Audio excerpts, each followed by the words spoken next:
बात लटूरी समझे तय खेले वो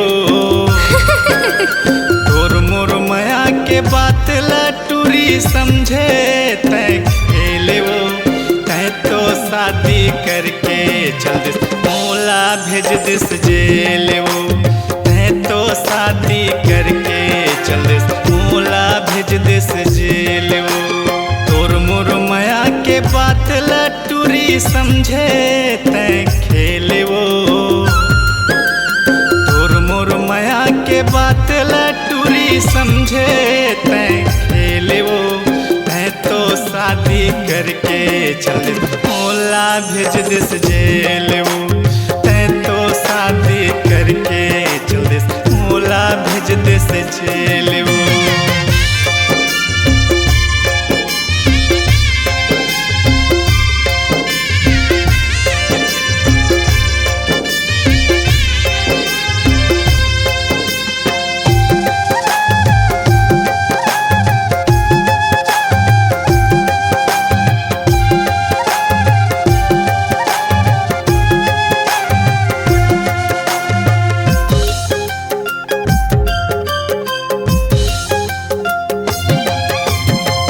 जीवरा माया गिलग के दूसर संग बिहाव रचाए नहीं समझे मोरे दिल के दर्द ला मछली कस्तड़ पाए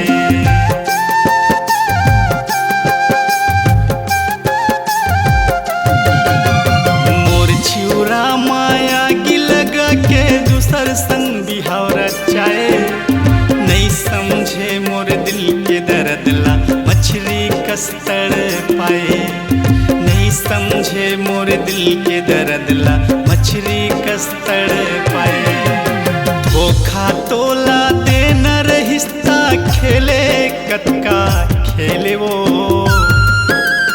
धोखा तोला देना रहिस्ता खेले कतका खेले वो मैं तो शादी करके चल दिस मोला भेज दिस जेल वो शादी करके चल दिस मोला भेज दिस जेल वो।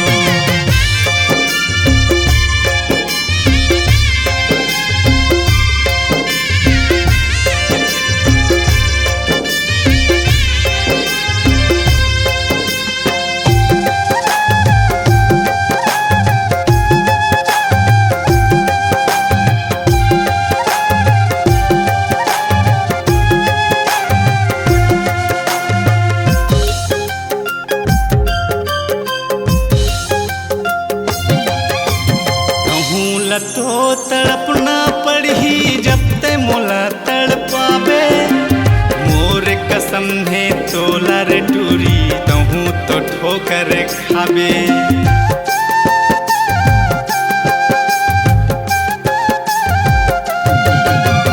तहूँ लतो तड़पना पड़ी जब ते मोला तड़पावे मोर कसम है तोला रे टूरी तहूँ तो ठोकर खाबे मोर कसम है तोला रे टूरी तहूँ तो ठोकर खाबे मोर जिंदगी ले कठपुतली समझ के खेले कतका खेले वो मोर जिंदगी ले कठपुतली समझ के खेले कतका खेले वो तय तो शादी करके चल दिस मोला भेज दिस जेल वो तय तो शादी करके चल दिस मोला भेज दिस जेल वो।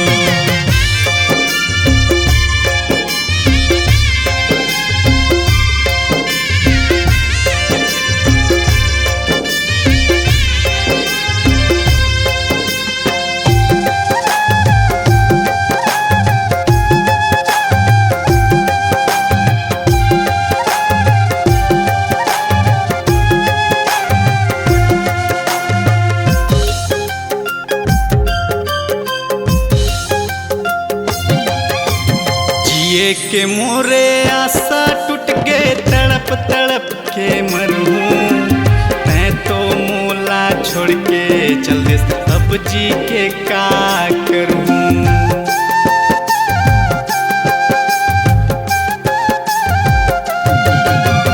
जिए के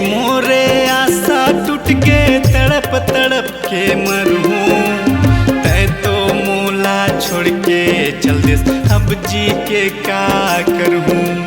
तैं तो मोला छोड़ के चल देस अब जी के का करहूँ। ऐसने तोला कर न रहिस्ता खेले कतका खेल वो। ऐसने तोला कर न रहिस्ता खेले कतका खेल वो। है तो शादी करके चल दे मोला भेज देस जेल वो। है तो शादी करके चल देस मोला भेज देस जेल वो। तोर मोर माया के बात ला टूरी समझे तैं खेल वो। तोर मोर माया के बात ला टूरी समझे तैं खेल वो। तैं तो शादी करके चल दे मोला भेज देस जेल वो। तैं तो शादी करके चल देस मोला भेज देस जेल वो।